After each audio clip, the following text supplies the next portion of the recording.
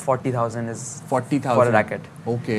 And then if you want to like go on a very good level, then you have to increase 60-70,000, and some players even have rackets worth 115,000.